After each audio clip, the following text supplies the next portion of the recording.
Hello everyone, मैं mini Krishnan आपके सामने अपन कक्षा 7वीं की 4th चैप्टर ग्रामर में संज्ञा अपन फर्स्ट से आप लोग पढ़ते आ रहे हैं। सबको मालूम है संज्ञा के बारे में। संज्ञा क्या होता है, सबसे पहले इसके बारे में जानकारी लेना जरूरी है कि संज्ञा एक्चुअली है क्या। संज्ञा जैसे आप पिक्चर के माध्यम से बहुत अच्छे से समझ पाएंगे। किसका पिक्चर है ये? सुभाष चंद्र बोस। कंप्यूटर का पिक्चर बताया गया है, पहाड़ है और बचपन है। तो ये डेफिनेशन ही आप इजीली बता सकते हैं कि किसी व्यक्ति, वस्तु, स्थान अथवा भाव के नाम को क्या कहते हैं? संज्ञा कहते हैं। तो व्यक्ति में कोई जरूरी नहीं है कि कोई फेमस व्यक्ति ही हो तो वही व्यक्ति हम आप सब उसके अंतर्गत आते हैं।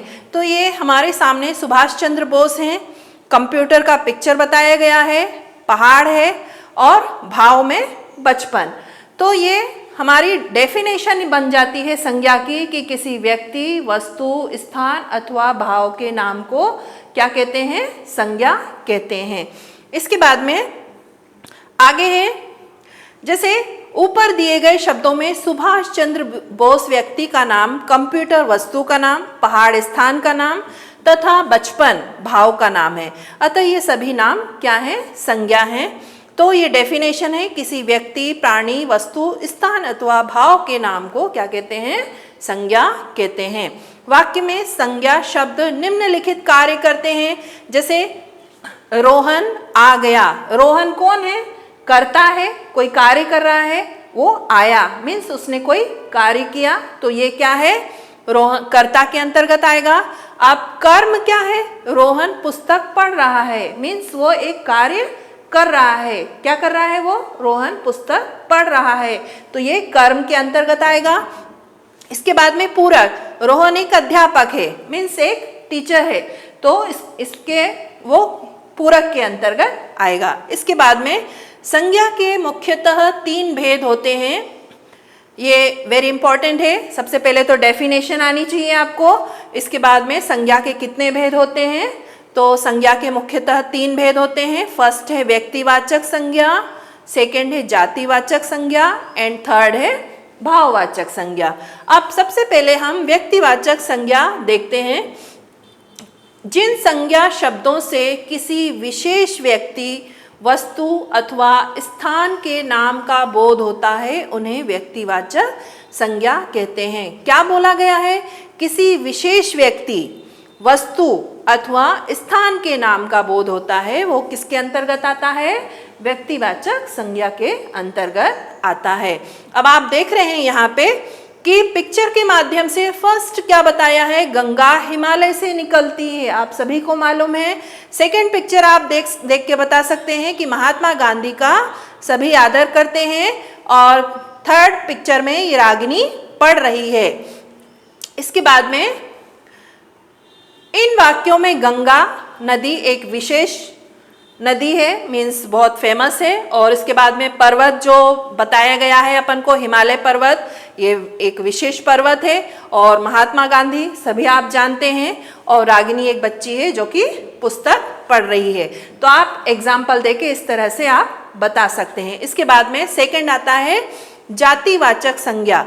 जिन संज्ञा शब्दों से एक जाति या समुदाय के सभी प्राणियों, वस्तुओं अथवा स्थानों का बोध होता है उन्हें जातिवाचक संज्ञा कहते हैं। क्या बताया गया है कि एक जाति में जितने भी लोग आते हैं वो, उसके बाद में समुदाय मीन्स ग्रुप में जितने भी लोग आते हैं, जैसे अपन यहाँ स्कूल में इतने सारे कितने बच्चे पढ़ते हैं, तो ये समुदाय के अंतर्गत आएगा।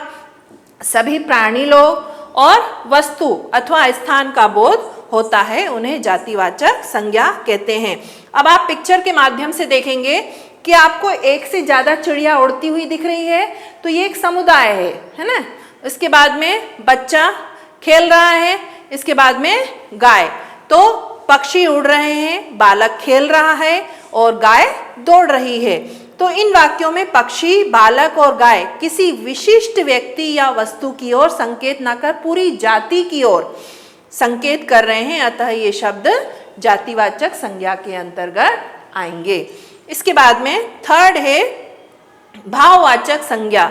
जिन संज्ञा शब्दों से किसी व्यक्ति या वस्तु के भाव, गुण, दोष, दशा आदि का बोध होता है उन्हें भाववाचक संज्ञा कहते हैं। अब क्या बोला है इसमें? किसी विशेष व्यक्ति या वस्तु के भाव, गुण, दोष, दशा आदि का बोध। तो जैसे फर्स्ट लेंगे हम नीरज का मोटापा देखो, हम इसमें क्या बता रहे हैं? उसका मोटापा बता रहे हैं, मीन्स हम दोष बता रहे हैं, है ना। इसके बाद में सेकंड है गन्ने में मिठास है। मिठास क्या है? हम उसके गुण बता रहे हैं गन्ने का कि ये मीठा है। इसके बाद में बुढ़ापा कष्टदायी होता है, तो मालूम है आपको 3 अवस्था होती है, तो ये बुढ़ापे का बताया गया है, तो ये हम इसकी दशा का बोध करा रहे हैं। तो इन वाक्यों में मोटापा, मिठास और बुढ़ापा ना तो व्यक्तियों के नाम है और ना ही प्राणियों ना व वस्तुओं के, ये क्या है? भाव के प्रतिनिधित्व करते हैं, अतः ये शब्द क्या है? भाववाचक संज्ञा है। अब इसके बाद में जब हम अंग्रेजी में पढ़ते हैं तो अंग्रेजी व्याकरण के प्रभाव से कुछ विद्वान संज्ञा के 2 भेद और मानते हैं। ये आते हैं अधिकतर सेंटेंस बनाने के लिए इंग्लिश में, कि फर्स्ट है समुदायवाचक संज्ञा और सेकंड है द्रव्यवाचक संज्ञा। अब समुदायवाचक संज्ञा क्या होता है? जो संज्ञा शब्द किसी व्यक्ति, प्राणी अथवा वस्तु के समूह का बोध कराते हैं, मीन्स एक से ज्यादा लोग वहां पे उस ग्रुप में रहते हैं, तो वो समुदाय के अंतर्गत आते हैं, तो उन्हें समुदायवाचक संज्ञा कहते हैं। जैसे भीड़ है ना, एक से ज्यादा लोग हैं, 10 लोग, 15 लोग, 20 लोग, तो वो एक दल में आते हैं। समुदाय, भीड़, सभा, दल आदि ये समुदायवाचक संज्ञा के अंतर्गत आते हैं। इसके बाद में द्रव्यवाचक संज्ञा। द्रव्यवाचक क्या है? जो संज्ञा शब्द किसी द्रव्य, धातु अथवा पदार्थ का बोध कराते हैं उन्हें द्रव्यवाचक कहते हैं। जैसे सभी को मालूम है दूध, सोना, चांदी, तेल आदि, ये सब क्या है? द्रव्यवाचक संज्ञा के अंतर्गत आएगा। इसके बाद में नेक्स्ट है विशेष व्यक्तिवाचक संज्ञा या का जातिवाचक संज्ञा के रूप में प्रयोग। अब जैसे आपको व्यक्तिवाचक संज्ञा से जातिवाचक संज्ञा के कुछ शब्द दिए रहेंगे तो आपको बनाना है, तो आप इजीली बुक के अकॉर्डिंग आपको बनाना है। इसके बाद में जातिवाचक संज्ञा का व्यक्तिवाचक संज्ञा के रूप में प्रयोग। अब इसी तरह जस्ट अपोजिट करना है इसका, कि जातिवाचक संज्ञा का हम व्यक्तिवाचक संज्ञा के रूप में प्रयोग करेंगे तो किस तरह से करेंगे। कुछ नियम आपके बुक में लिखे हुए हैं, आपको इसको अच्छे से पढ़ना है और समझ के सेंटेंस बनाना है। इसके बाद में नेक्स्ट आगे आता है भाववाचक संज्ञा बनाना।